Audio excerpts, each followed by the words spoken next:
बिस्मिल्लाहिर्रहमानिर्रहीम अस्सलाम वालेकुम। मैं हूं करामत मुगल और मेरे साथ हैं इब्राहिम अब्बासी। हाई कोर्ट और इलेक्शन कमीशन कवर करते हैं अभी न्यूज़ के लिए।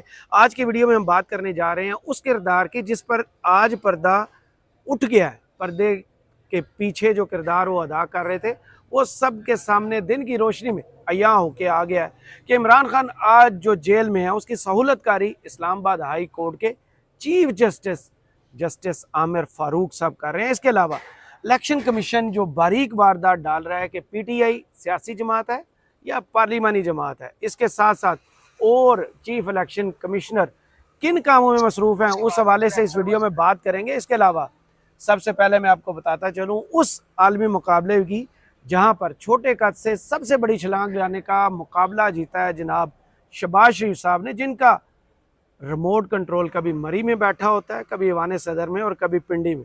जो कुछ भी वो करते हैं उसका क्रेडिट या पिंडी वालों को देते हैं या फिर नवाज शरीफ ने किया या पीपल्स पार्टी ने किया। इसके अलावा कब वो असम्बलियाँ डिज़ाल्व करेंगे और कौन उनसे असम्बलियाँ डिज़ाल्व करवाने का कहेगा, उस पर पीपल्स पार्टी के एक मेंबर ने आज फिर लब कुशाई की है। पहले आपको याद होगा नबील गबोल साहब ने यही स्टेटमेंट दी थी, उससे पहले खुरम दस्तगीर भी ये कह चुके कि इन हाउस चेंज आएगा। उन्होंने तो 2 माह की प्रेडिक्शन की थी लेकिन 2 माह से टाइम ज़्यादा गुजर चुका है। अब देखते हैं किसकी तरफ ये मामलात आगे बढ़ते हैं। बताइएगा, इलेक्शन कमीशन में ताज़ा तरीन अभी खबर दी थी अहमद वड़ाई साहब ने कि 20 लोगों ने नॉमिनेशन पेपर जो फॉर्म्स हलफनामे के जमा कराने थे कि पीटीआई के वो मेंबर्स हैं वो जमा हो गए हैं। अब पीटीआई जो है एक तो क्या पार्लियामेंट के अंदर अक्सरियती जमात बनकर सामने तो आ चुकी है, बज़ाहिर नंबर सबसे ज़्यादा उनके पास हैं। उधर से राना सनाउल्लाह टीवी पर बैठकर ये ताना दे रहे हैं अगर इनके पास अक्सरियत है आएँ और हुकूमत बनाएं। इनको चाहिए पीपल्स पार्टी के साथ मिलकर या फिर हुकूमत बना ले। क्या अब कभी इम्कानात हैं जो इलेक्शन कमीशन की तरफ से खबरें आ रही हैं कि इनको हुकूमत बनाने दिया जाएगा, इनको सबसे बड़ी पार्लिमानी इवन जमात बनने में कोई रुकावट पेश नहीं आएगी? बहुत बहुत शुक्रिया करामत साहब। देखें, अगर इलेक्शन कमीशन की जिस तरह आपने बात की ना, उसके किरदार को अगर आप देखें साल 1.5 साल से, तो वो इतना मैं मशहूर। चाय पी लूँ ना, आपने तो पी ली है। जी जी, आप पिए चाहे। तो वहाँ पे इलेक्शन कमीशन का किरदार ऐसे है कि वो पाकिस्तान तहरीक इंसाफ के साथ उनका कोई ज़ाती रंजश है, जो चीफ इलेक्शन कमिश्नर और दूसरे जो उनके मेम्बरान हैं, उनकी तरफ से भी कहीं रिटेलिएट नहीं किया जाता इलेक्शन कमिश्नर के जो इकदाम होते हैं उनको। अब ज़ाहिर है हम इलेक्शन कमीशन की बीट करते हैं, वहाँ इलेक्शन कमीशन के जो रिपोर्टर्स हैं ये सारे वो ये बात करते हैं कि जो आम अमला है ना इलेक्शन कमीशन का, उनके मोबाइल भी जो है वो मुबैना तौर पर चेक किए जाते हैं। इस वजह से जो भी सहाफ़ियों के जो सोर्सेज हैं वहाँ पे वो भी गैर महफूज हैं। सहाफ़ी नहीं वहाँ पे मैसेज करना गवारा नहीं करते, अगर वो खबर लेनी होती है वो बड़े स्ट्रिक्ट हैं इस सीक्रेट मामले में। एजेंसी की तरह ही काम कर रहे हैं। एक किस्म की जो एजेंसी बनाई हुई है चीफ इलेक्शन कमिश्नर साहब से। पहले तो उन्होंने अपना एक अकेडमी खोली, जुडिशल अकेडमी, जो जहाँ पे वो सुप्रीम कोर्ट के जजेस को जो है वो वहाँ पे आइन और कानून पढ़ाएंगे। अब उन्होंने जो है सीक्रेट एजेंसी जो है खोलेंगे, वो उसमें वो बताएंगे पाकिस्तान के अदारों को कि आपने जो सीक्रेट ऑपरेशन जो है वो कैसे करने हैं, किस तरीके से आपने सिक्योरिटी के मामला को कंट्रोल करना है। और दूसरा, जिस तरह आपने बात की पाकिस्तान तहरीक इंसाफ हुकूमत बना पाएगी या नहीं, देखें अगर जो हल्के खुलेंगे, जिस तरह अब इस्लामाबाद हाई कोर्ट के अंदर जो ट्रिब्यूनल बनाया गया उसकी जिस तरह की उसकी कार्रवाई हो रही थी, उसी तरीके से अगर दीगर सूबों के अंदर जो ट्रिब्यूनल बनाए गए वो काम करेंगे तो यकीनन जो पाकिस्तान तहरीक इंसाफ को किसी जमात के साथ मिलकर हुकूमत बनाने की ज़रूरत पेश नहीं आएगी, ना ज़रूरत वो महसूस करेगी। ना इमरान खान साहब ने अगर हुकूमत बनानी होती, उन्होंने उनका मकसद सिर्फ जो है इक़्तिदार होता, तो उन्होंने पीपल पार्टी के साथ मिल सकते थे, वो उसकी नून लीग के साथ भी शायद मिल जाते, क्योंकि अगर मकसद इक़्तिदार में ही आना होता, या फिर दूसरी जो जमातें हैं, काफ लीग है, MQM है, जमात इस्लामी है, दीगर जितनी जमातें इस वक्त असम्बली में मौजूद हैं, उनके साथ वो मिलकर हुकूमत बना सकते थे। लेकिन अब उनका ये फैसला था कि वो जो है वो अपोजिशन में बैठेंगे। वो कहते थे हमने इनके साथ मुज़ाकरात नहीं करने, हुकूमत बनाने की तो बहुत दूर सी बात, क्योंकि मैंडेट चोर ये है। बिल्कुल 47 फॉर्म्स के जरिए ये हुकूमत में आगे बैठे हुए हैं। अब इलेक्शन कमीशन का इसके अंदर क्या किरदार हो सकता है? जिस तरह पहले भी मैंने आपकी वीडियो में ये बात की थी, इलेक्शन कमीशन ने हर मुमकिन कोशिश करनी है कि वो रोड़े अटकाए पाकिस्तान तहरीक इंसाफ के उम्मीदवार जो आए हैं। अब उनकी तरफ से जो दिन वाली वीडियो में हम बाकायदा तौर पे इसको डिस्कस कर चुके हैं कि उनकी प्रेस रिलीज के अंदर लिखा हुआ है कि पीटीआई एक सियासी जमात है। बिल्कुल, सुप्रीम कोर्ट का फैसला अब कहता है कि पीटीआई एक पार्लिमानी जमात है। इलेक्शन देखें, प्रेस रिलीज होना अलग बात है, इलेक्शन कमीशन की जराये की खबर देना अलग बात है जी। और दूसरे ये जितने भी जो आज जो पीटीआई के लोगों की तरफ से जो बयान अल्फी या एफिडेविट जो है दिए गए, या जो उसमें ओथ का जो पेपर है वो दिया गया है कि हम हमारी जमात पाकिस्तान तहरीक इंसाफ है, और हम उसका हिस्सा हैं। हम उसका हिस्सा है। अब जो इलेक्शन कमीशन, क्योंकि आज जो मेम्बरान होते हैं या हायर अथॉरिटीज होती हैं इलेक्शन कमीशन की, वो इलेक्शन कमीशन की छुट्टी करती है, बहुत कम जो है वो खास थक जाते हैं ना काम कर यार, करके। वो मेहनत इतनी ज्यादा करते हैं कि उनको फिर छुट्टी करना बड़ा। कितने फॉर्म 47 चेंज करने पड़े आपको नहीं पता? 45 47 में उनको मुश्किल पेश नहीं आई, उनको मसला सारा 45 बनाने के अंदर पेश आया, जिसके बाद उन्होंने 47 बड़ा इजीली जो है बनाया, लेकिन 45 भी छुपा नवाज शरीफ साहब का जो सामने आया था 47 वाला, वो आपको याद है? उस पर भी बहुत मेहनत हुई थी। अब मरीम नवाज वाला तो अपने हाथों से तैयार कर रहे हैं। अब जो पीटीआई है उसकी तरफ से फॉर्म या बयान अलफी देने का जो है वो सिलसिला शुरू हो चुका है। कम से कम 20-21 के जो है वो लोगों की तरफ से फॉर्म दिए जा चुके हैं। और अब इस सारे मामले के बाद अब पाकिस्तान के इलेक्शन कमीशन ऑफ पाकिस्तान अब एक बाकायदा एक लिस्ट जारी करेगी। लिस्ट जारी करने के बाद वो बताएंगे कि ये लोग जो है पाकिस्तान तहरीक इंसाफ के अब इलेक्टेड मेंबर्स हैं। उसके बाद वो लिस्ट सारी जाएगी स्पीकर असम्बली के पास। स्पीकर असम्बली जो है वो उसको नोटिफाई करेगा। इलेक्शन कमीशन जो है उसको इस तरह पार्लिमानी जमात जो अभी भी इलेक्शन कमीशन नहीं मान रहा वो डिक्लेयर किया जाएगा। उसके बाद इसका सबसे ज़्यादा फ़ायदा जो होगा, जिसको अगर सारा प्रोसेस बड़ा शफाफियत के साथ अगर होता है तो उसका ज़्यादा फ़ायदा होगा पाकिस्तान तहरीक इंसाफ को। सेनेट के इलेक्शन जो होंगे केपीके के अंदर, क्योंकि केपीके के अंदर जो केपीके असम्बली के जो सेनेट इंतखाबात हैं अगर वो वो अनअपोज्ड हो गए सारे तो वो मुमकिन अभी हो जाए, क्योंकि हाँ। ज़्यादातर जो वो लोग हैं जो वहाँ से ज्वाइन कर रहे हैं हमारे दोस्त साथ। चाय खत्म हो गई है मेरे भाई की। वेलकम करें भाई को। आ जाए सर, आ जाए, बिस्मिल्लाह करें। जी सर, क्या आ जाए पीछे सर, देखें वीडियो में क्या कुछ हो रहा है जी।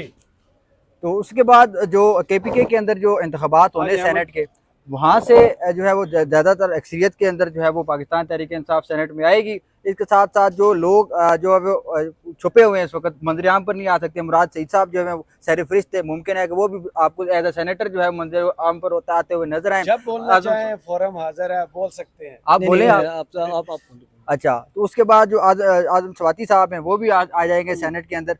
और अब सवाल वहाँ पे ये पैदा होगा कि वो चेयरमैन जो सेनेट होंगे वो अपना वहाँ पे क्या किरदार अदा करेंगे, या जिस वक्त वो ख़वातीन हैं, जिस वक्त वो मेंबर असम्बली मुंतखब होंगी मखसूस नशिस्तों के ऊपर, क्या उनके प्रोडक्शन आर्डर जारी करेगा स्पीकर या नहीं करेगा। क्योंकि चेयरमैन सेनेट का किरदार आपने देखा है कि महमूद वो जो पाकिस्तान तहरीक इंसाफ के सेनेटर हैं लाहौर के अंदर इस वक्त जेल काट रहे हैं, उनको प्रोडक्शन आर्डर जारी होने, एजाज चौधरी साहब, उनको अभी इस वक्त तक जो है वो सेनेट के अंदर पेश नहीं किया गया, उनको नहीं लाया गया। वहाँ पे सेशन हुए, उनको फिर भी जो है वो पाकिस्तान के जो अदारे हैं कानून नाफज करने वाले, ख़ास तौर पे मैं कहूँगा उनकी तरफ से जो किरदार अदा किया गया है ख़ास तौर पर जमहूरियत को डीरेल करने के लिए, वो आप देखेंगे पाकिस्तान की तारीख के अंदर इस तरह बहुत कंट्रोवर्शियल इलेक्शन आप भी समझते हैं कि सेनेट के जो इन्होंने करवाए, सेनेट के इलेक्शन जब हो जाते हैं और उसके बाद इलेक्शन कमीशन की तरफ से एक प्रेस रिलीज आती है कि सुन्नी इत्तेहाद कौंसिल अब पार्लिमानी जमात है, उन्होंने समझ लिया था कि हमारा काम हो गया, हमने जो हासिल करना था कर लिया। अब कितने कंट्रोवर्शियल लाते हैं?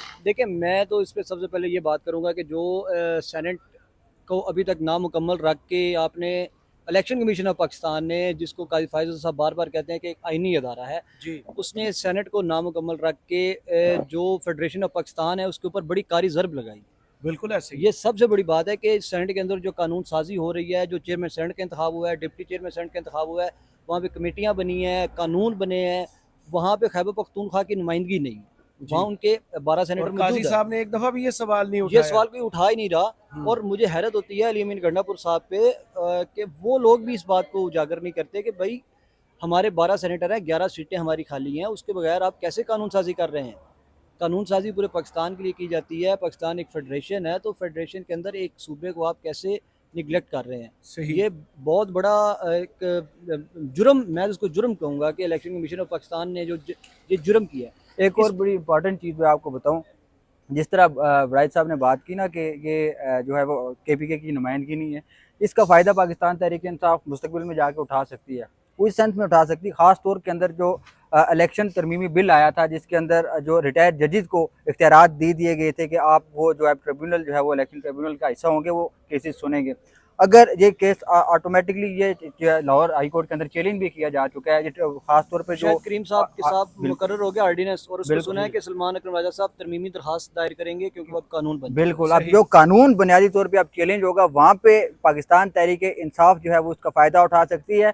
और दूसरी बड़ी अहम चीज़ होगी केपीके गवर्नमेंट जो है उसका भी बड़ा अहम किरदार होगा, क्योंकि केपीके असम्बली या फिर जो गवर्नमेंट ऑफ केपीके है वो यहाँ पे आके क्लेम कर सकती है कि हमारी नुमाइंदगी नहीं थी, लिहाजा जो कानून साजी की गई है उसको जो है वो कलअदम करार दिया जाए। इसमें इलेक्शन कमीशन की एक बड़ी खौफनाक चीज़ वो ये थी कि जब प्रेसिडेंट ऑफ पाकिस्तान का इलेक्शन कराया गया तो महमूद अचकज़ई साहब ने खत लिखा जी जो जरदारी साहब के मुकाबले पे कैंडिडेट थे कि मखसूस सीटें अभी तक मुकम्मल नहीं हुई, हाउस मुकम्मल नहीं हुआ, आप जो है प्रेसिडेंट का जो इलेक्शन है उसको मुलतवी करें, पहले आप मखसूस सीटें एलोकेट करें, हाउस को मुकम्मल करें, सारे हाउसेज को, कम से कम 4 हाउसेज, जी कम से कम 4 हाउसेज तो मौजूद नामुकम्मल थे उस टाइम। जी कौमी assembly, Punjab assembly, Pakhtunkhwa assembly और senate, Sindh assembly, Sindh Sindh assembly उस टाइम जी। नामुकम्मल थे, लेकिन उसके बावजूद इलेक्शन कमीशन ने प्रेसिडेंट का इलेक्शन करा दिया। हम्म, और जब बारी आती है सेनेट इलेक्शन की या चेयरमैन सेनेट की, और वही तहरीक इंसाफ खत लिखती है कि हाउस ना मुकम्मल है, इसको रोकें किसी तरह से, तो वहाँ पे कोई कुछ नहीं कर रहा।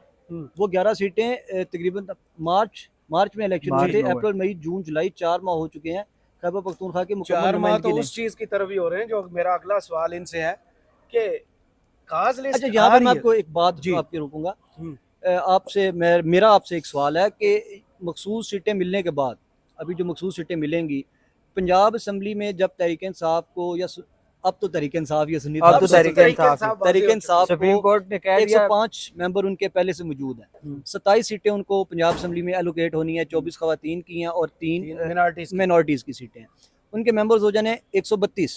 हम्म। उन 132 मेंबर्स पे उनकी एक टेक्नोक्रेट की और एक खवातीन की सीट बनती थी सेनेट में, सेनेट में बनती है, जो उनको सीटें ना मिलने की वजह से वो नहीं ले सके थे। उस दिन मेरे ख्याल से जब इलेक्शन हुए थे तो यास्मीन राशिद साहबा टेक्नोक्रेट की सीट पे बिल्कुल। थी, उन्होंने और सनम हाँ। 105 वोट लिए थे, जी और सनम जावेद खवातीन की सीट पे थी, उन्होंने शायद 102 या 103 वोट लिए थे, 102 या शायद 103 103, इतने हाँ। वोट लिए थे। दो तो वोट अगर वो कम 27 वोट इनके साथ होते तो वो 2 सीटें इनको मिलनी थी, तो जो 2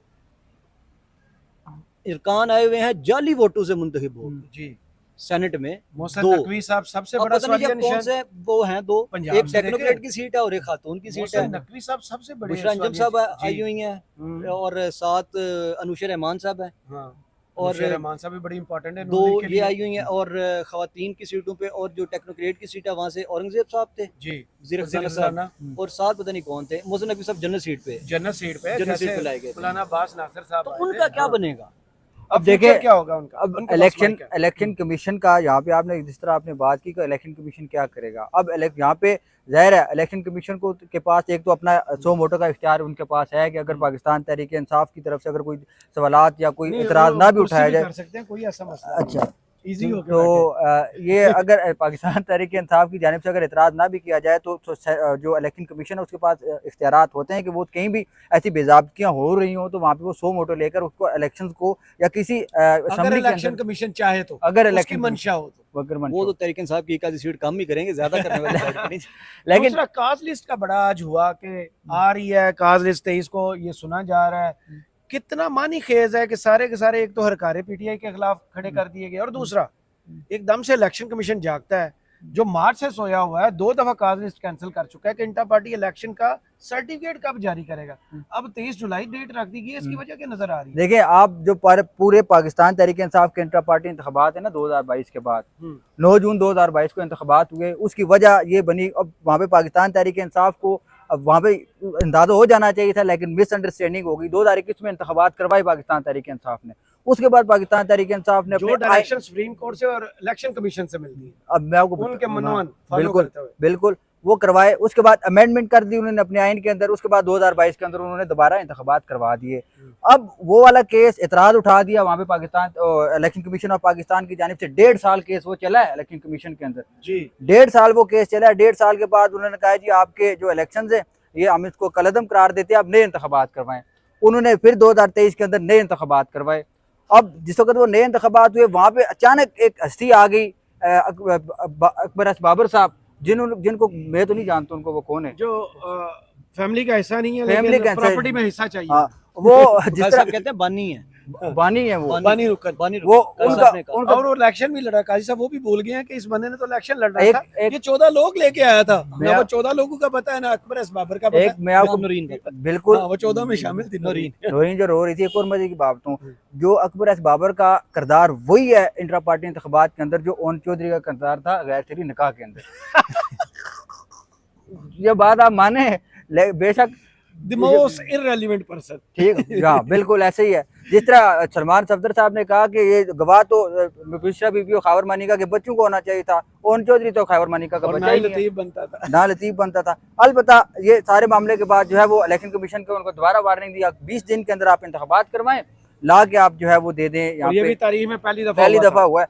वहाँ पे पाकिस्तान तहरीक इंसाफ की जो गलती की वहाँ से उन्होंने यह क्या, जिसको 20 दिन उनको मिले ना, उन्होंने कहा जी कि हम दोबारा जो है इंतखाबात करवाते हैं। 10 दिन के अंदर अंदर उन्होंने लाके इंतखाबात करवा दिए। अब आपको मैंने पहले वीडियो में बताया कि मशावरत उन्होंने किसके साथ की। जी, उसके बाद जो जिस वक्त दोबारा पीटीए इलेक्शन कमीशन के ही एक लॉ मेंबर के साथ बैठ के मुशावरत की। उनसे सारी चीजें इकट्ठी करवाई दीजिए ये हमारे वो तो नहीं जो वही सिकंदर बुजुर्ग बशीर वाले। अहमद के साथ जी, पीछे जी, खड़े वही रहते हैं। बुजुर्ग, वही जी बुजुर्ग। जी समझ जी नहीं आ जी रही वही होती उन्हें। बुजुर्ग हाँ, हैं, बिल्कुल वही सही बुजुर्ग पहुंचे। आदमी। सुप्रीम कोर्ट सिकंदर बशीर अहमद के पीछे खड़े बिल्कुल, रहते हैं और उनको बिल्कुल। कुछ पता नहीं चल रहा था कि मैंने कहना क्या है। बिल्कुल ऐसे ही है। तो उनसे इन्होंने मुशावरत की पाकिस्तान तहरीक इंसाफ ने। उसके बाद ये हुआ जी कि वो दोबारा आगे वहाँ पे जब काजी साहब इलेक्शन कमीशन ने उसको फारिग कर दिया, फिर काजी साहब ने कहा जी आप जो है वो आपसे बला लेते हैं। बाद में काजी साहब खैर तो उन्होंने किया सारा मामला। हमने अब 3 मार्च 2023 को नए इंतखाबात होते हैं।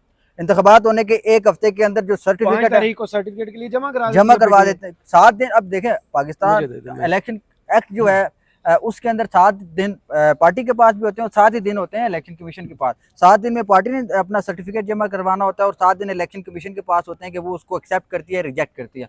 अब आप हिसाब लगाएं 1.5 माह के बाद जाके उनको नोटिस आए पाकिस्तान 2 दफा पहले कैंसिल होने, कॉल लिस्ट तो बाद में कैंसिल हुई। इसमें तो एक बड़ा सवाल लोग कर रहे थे कि जो पार्टी में शामिल होना है उन 41 मेंबर्स ने, तो वो तरीके साहब का कोई चेयरमैन होगा जिसने वहाँ पे इलेक्शन कमीशन को एक सिग्नेचर करके देने हैं। तो वो मैंने किसी बंदे से पूछा आज के, मैं कहा जी वो आपका तो चेयरमैन ही कोई नहीं, आपको सिग्नेचर कौन करके देगा।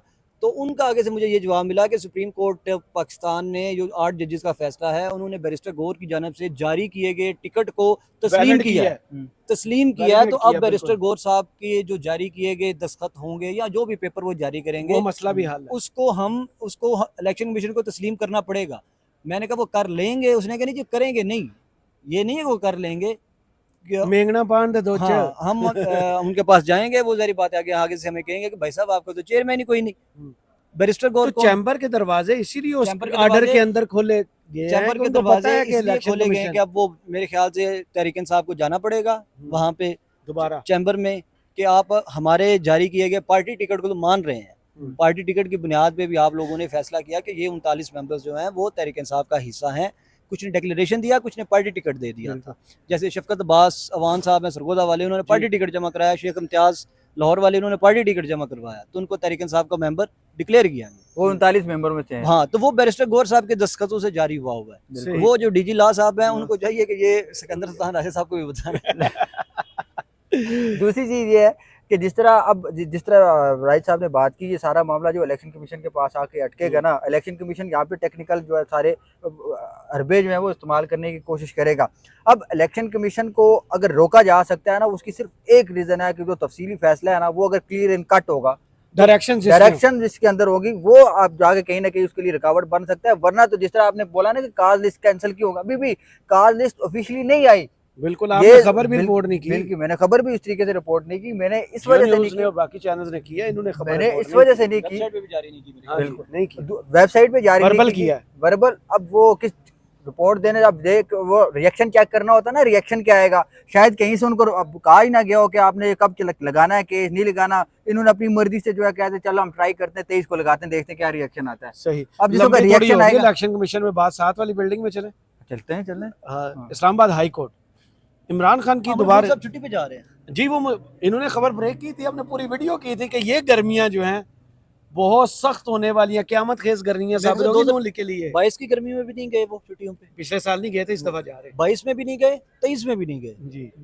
तो उनकी तो बड़ी लंबी छुट्टियां हो गई हैं। हाँ, अब देखें होता उनको क्या। चाहिए कब 3-4 माह छुट्टियां। हाँ, मोहसिन अख्तर वो तो काजलिस वो तो डाल गए हैं उसमें अक्टूबर की डेट, इमरान खान के केस वो की मजे की जो बात फांसी जमानत चाहिए, बल्कि बेल बिफोर अरेस्ट चाहिए। नैब वाला वो अब मामला। जो बातें हो रही हैं कि आज जो गिरफ्तारी दोबारा डाली गई है, हम्म, वो उसके पीछे जो हाथ निकलता है वो जाके सारी कड़ियां जुड़ती हैं Islamabad high court chief justice के साथ। हम्म। क्या देख रहे हैं, ऐसे ही है, हाई कोर्ट कवर करते रहे इमरान खान के मुकदमात के साथ, जहां जहां जो सलूक chief justice Islamabad high court ने किया, ये उसी का नतीजा है आज।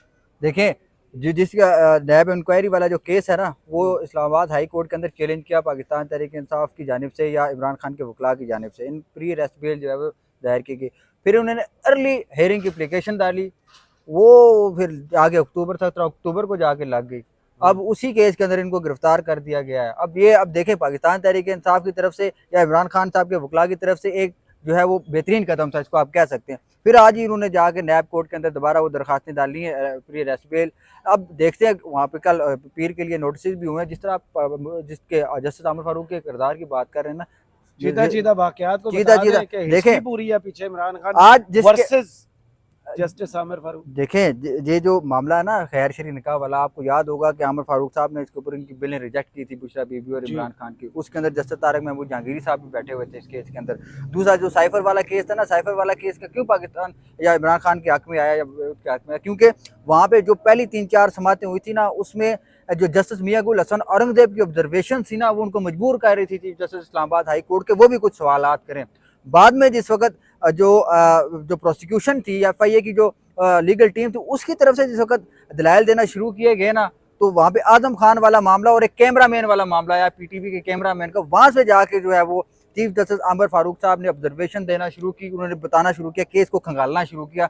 मुझे तो ये अभी भी उसका फैसला मेरे ख्याल में नहीं आया, लेकिन मेरी अपनी ऑब्जर्वेशन ये है कि जिस उसका फैसला आएगा ना, जस्टिस मियां गुल हसन औरंगजेब उसके ऊपर अलग नोट लिखेंगे, या तो फैसला ही वही तहरीर करेंगे या उनकी और अपनी अगर अलग अर्ली हेयरिंग की दरख्वास्त और आ जाती है तो फिर और एक दरखास्त है उसके ऊपर अर्ली हेयरिंग की, दूसरी दरखास्त तो मेरा नहीं ख्याल का दायर करते हैं, क्योंकि वो पहले उनका तो जो बुनियाद रखी गई थी इस मुल्क में आइन के ऊपर एक चीज लेके आए थे, प्रैक्टिस एंड प्रोसीजर बिल, और उसके अंदर है मुतफरक दरखास्त जो है ना जी, वो दरखास्त दायर कर सकते हैं, 14 दिन के अंदर अंदर सुनना होती है, सुनना भी होती है। वो मुतफरक दरखास्त अगर वो दायर कर ले अर्ली हेयरिंग की तो ये बेहतर होगा। लेकिन अब मसला ये है ना, जो जिसकी आप बात कर रहे हैं ना, ये सुप्रीम कोर्ट के अंदर ये वाला practice and procedure bill active होता है। यहाँ पे जब ये सारा रेगुलेट हुआ था ना, जिस वक्त चीफ जस्टिस ऑफ पाकिस्तान की जो अथॉरिटी थी, पावर थी, उस वक्त यही बातें की जा रही थी कि शायद इस्लामाबाद हाई कोर्ट के चीफ जस्टिस या दीगर हाई कोर्ट के चीफ जस्टिस भी इसको रेगुलेट करेंगे, अपने पावर जो है कम करेंगे। लेकिन नोटिफिकेशन एक आता है, एक समझ ले प्रेस रिलीज समझ ले उसको आती है, उन्होंने कहा जी कि नहीं, चीफ जस्टिस साहब जो अभी तगड़े हैं वो अपने फैसले खुद करेंगे, वो खुद जो है वो केसेस लगाएंगे, कॉज लिस्ट बनाना उनकी जिम्मेदारी है, जिसको मर्जी इमरान खान खुद इन पर भी अदम एतमाद का इजहार कर चुके, बुशरा बीबी यहाँ पे भी अदम एतमाद का इजहार कर चुकी। तो अब जब मोहसिन अख्तर कियानी साहब कायम मकाम chief justice of Islamabad high court बनेंगे तो फिर क्या कोई नया दरवाजा खुलेगा? देखिए, जिस वक्त मोहसिन अख्तर कियानी साहब के पास इख्तियारात आएंगे ना, तो उस वक्त ये चीज़ें वाज़ेह हो जाएंगी कि वो किस तरीके से कंडक्ट करते हैं सारे मामले को। अब क्योंकि जो बेंच 1 बना हुआ है वो इस हफ्ते का जो अगला अफ्तार है, जिसमें छुट्टियों पे गए हुए हैं, 2 हफ्ते की छुट्टियों पे गए हुए हैं चीफ साहब। अब दोनों चीफ जो है ना वो छुट्टियों पे हैं। अब काजी साहब आमिर फारूक साहब काजी साहब तो शायद चैम्बर वर्क कर रहे हैं, चले गए, समझिए। अब नहीं, एक और चीज भी है। अच्छा, काजी साहब के बारे में एक बड़ी दिलचस्प चीज है, जिस वक्त तो चीफ जस्टिस बनने लगे थे ना, उस वक्त भी उन्होंने चैम्बर वर्क शुरू किया था। अब वो रिटायर होने लगे, उन्होंने फिर चैम्बर वर्क शुरू कर दिया। प्रोसीजर बिल पार्लियामेंट जो है मंजूर करती है, वो चैम्बर में चले जाते हैं उन्हीं दिनों जब सुप्रीम कोर्ट के जजेस ने अपनी यूनिटी शो करनी होती है कि सुप्रीम कोर्ट हाँ जी, अप्रैल से लेकर वो एकदम से नमूदार भी हुए थे जब हुकूमत ने वो ऑडियो लीक्स वाला कमीशन बनाया था, तो अचानक से नमूदार हुए थे कि वो अवेलेबल है। 3-4 माह उन्होंने जब पंजाब में इलेक्शन वाला ऑर्डर आया था ना, तो उस वक्त ये चैम्बर वर्क पे चले गए। बिल्कुल ऐसे ही हुआ था। तो वो किरदार बड़ा फौजी अदालतों वाला केस भी याद होगा आपको। हाँ, तो क्या किया था इन्होंने, वो उमर अता बंदियाल साहब का बड़ा अच्छा छक्का था वो, जो कहते थे ना कि जो इंसानी हकूक के मामले के ऊपर बातें एस्टैब्लिशमेंट है, लेकिन वो प्रो एस्टैब्लिशमेंट साबित हुआ। एंड में बताइएगा, ये जो इमरान खान की गिरफ्तारी आज डाली गई है, ये आपको लगता है कि सिर्फ कानून पर अमल दरामद किया गया या वही जो राणा सनाउल्लाह साहब कहते थे कि हम जब चाहें जो चाहें इन पर ये मुकदमा मेरे डाल ख्याल से दें। जो आज की गिरफ्तारी डाली गई है, आज वो लाहौर से भी टीम पहुंची हुई थी लाहौर जी। पुलिस के 9 के केसेस में, लेकिन उसमें गिरफ्तारी नहीं डाली गई क्योंकि फिर उनको कोर्ट लखपत यहाँ लेके से मेरे जाना ख्याल से पड़ता है। डाला से उनको शिफ्ट करना पड़ना है। जैसे शाह महमूद कुरैशी साहब को लेके हाँ। गए। आज की गिरफ्तारी डालने का जो मुझे वाहिद मकसद नज़र आ रहा है वो यही था कि जो एहतसाब अदालत में केस चल रहा है मोहम्मद अली वड़ाई साहब के पास, ये Al-Qadir trust case 190 million pound 190 million pound कह लें या नाम अलकादर तो अलकादर ट्रस्ट केस है, अलकादर आप ट्रस्ट। 190 मिलियन पाउंड का वो अलकादर ट्रस्ट केस का फैसला अब करीब है। बिल्कुल। तो मेरे ख्याल से उनको यहाँ पे ये रखा गया है कि अडयाला जेल में उनका ट्रायल चल रहा है, बुशरा बीबी का भी चल रहा है, तो उनको यहीं रखा जाए और उस केस में जो भी कटी कट्टा निकालना है वो निकाल लें। उसके बाद फर्दर उनको लाहौर अगर लेके जाना चाहते हैं तो फिर लाहौर लेके वो जाए। ज्यादा आसान है कि वो सजा होगी तो उसके खिलाफ अपील होगी तो फिर केस आगे हाई कोर्ट खत्म हो में सकता आएगा। है। चले, बहुत शुक्रिया। अच्छा, मजे की बात है हाई अच्छा कोर्ट करनी है कोई मजे की बात कर लें। वो ये है कि हाई कोर्ट से ना 190 मिलियन पाउंड का उसमें जमानत भी खान साहब की हुई है। जी, उसी जमानत वो पर है। जहांगीरी साहब को उसमें बड़ा अहम किरदार है, लेकिन जो फैसले में डंडी मारी है ना चीफ साहब ने, वो फैसले में डंडी क्या मारी है उन्होंने, वो जो बरतानिया की अदालत के जो है ना ऑर्डर, वो जहांगीरी साहब ने कहा है वो ऑर्डर ही आपके पास नहीं, आप कैसे साबित करेंगे ये पैसे कैसे आए या कि जो उनकी तरफ से क्या कहा NCA गया, वाला। एनसीए वाला जो चीफ साहब ने उसमें क्या दी, इसकी जरूरत ही नहीं है, इसके बगैर भी हो सकता है। वो तो वैसे जरूर। उसमें तो अलकादर ट्रस्ट में परवेज खटक साहब तकरीबन मुकर गए। हाँ, आज आजम खान आज मुकर सुना है कि गए। आजम खान साहब भी मुकर गए। जुबैदा जलाल भी एक जुमले का उनका भी कि जवाब है। आजम खान साहब भी सुना है मुकर गए हैं। हाँ, उन्होंने वो कहा गले मैं लगाया तो उस इमरान मीटिंग में ही खान नहीं ने। था, बाज़ वहाँ मीटिंग में नहीं वो था। कह रहे हैं मैं उस मीटिंग में ही मीटिंग नहीं में था, मुझे तो पता ही नहीं क्या हाँ, हुआ है। परवेज खटक साहब इमरान ने खान जो ने 161 गले का लगाया, मुस्कुराए हैं, उनको फिर शाबाशी दी। अब आजम खान साहब शाबाश पे शाबाश लेते जा रहे हैं। देखें मुस्तकबिल में अब ये जो जबरी केसेस हैं ये क्या रुख इख्तियार करते हैं, वक्तन फ़क्तन आपको अपडेट करते रहेंगे। अहमद वड़ाइच और इब्राहिम अब्बासी का बहुत बहुत शुक्रिया करते हैं। करामत मुगल को इजाज़त दीजिए। कमेंट्स बॉक्स में ज़रूर बताइएगा कि वीडियो आपको कैसी लगी। अल्लाह हाफिज़।